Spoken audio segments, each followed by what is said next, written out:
Hello friend, this is Anjali Sharma. Welcome to angel classes.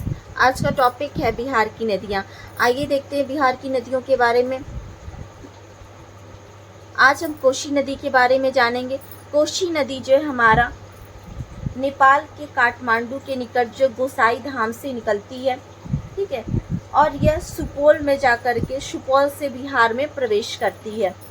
यह नेपाल के गोसाई धाम से निकलती है और यह सुपौल के निकट जाकर के बिहार में प्रवेश करती है। जो कोसी नदी है इसका मोड़ जो है काफ़ी मोड़दार होता है।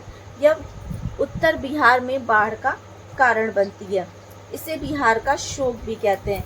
इसकी जो कुल लंबाई जो है, कोसी नदी की जो कुल लंबाई है 720 किलोमीटर है, जबकि बिहार में इसकी जो लंबाई है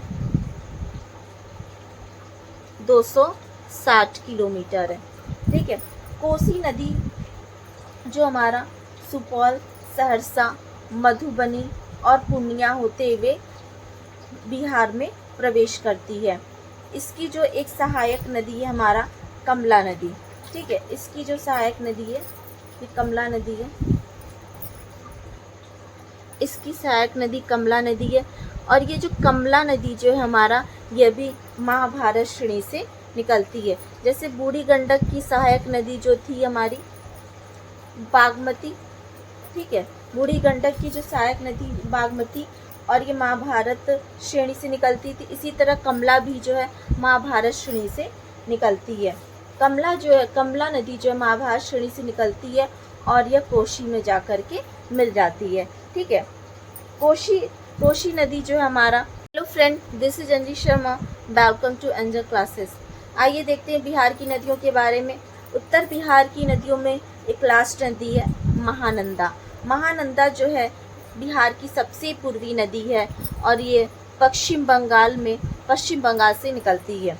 ठीक है, यह दार्जिलिंग नामक स्थान से निकलती है जो कि पश्चिम बंगाल में है। यह किशनगंज, पूर्णिया होते हुए कटिहार में जाकर के गंगा नदी से मिलती है। महानंदा जो नदी है बिहार की सबसे पूर्वी नदी है। यह दार्जिलिंग से निकलती है, ठीक है, और ये किशनगंज, पूर्णिया होते हुए कटिहार में जाकर के बिहार में मिल जाती है। पहले मैंने घाघरा नदी पढ़ा था, उसके बाद से गंडक के बाद हम लोग ने पढ़ा था बूढ़ी गंडक के बाद बागमती के बाद कोसी के बाद कमला के बाद महानंदा। ठीक है, थैंक यू क्लास। आज के लिए बस इतना ही। Hello friend, this is Anjali Sharma. Welcome to angel classes. आज का टॉपिक है बिहार की नदियाँ। आज हम दक्षिण बिहार की नदियाँ देखेंगे। दक्षिण बिहार की नदियों को हम पठारी नदियाँ भी कहते हैं। उसमें पहली नदी है कर्मनाशा नदी। कर्मनाशा नदी जो है हमारा विंध्य श्रेणी से निकलती है। यह जो कर्मनाशा नदी है,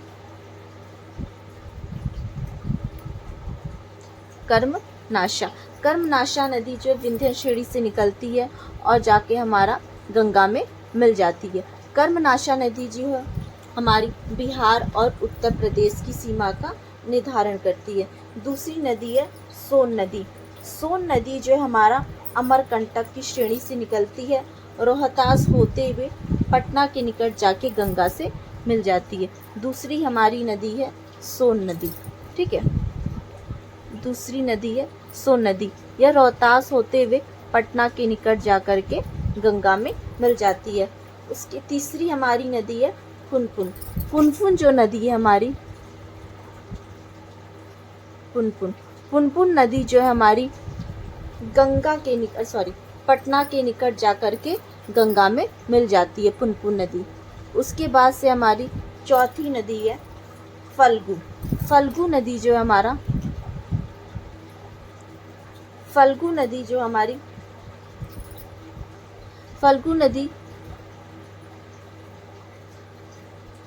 नदी पे हमारा गया जो हमारा शहर है, गया शहर जो है फल्गु नदी पर बसा हुआ है।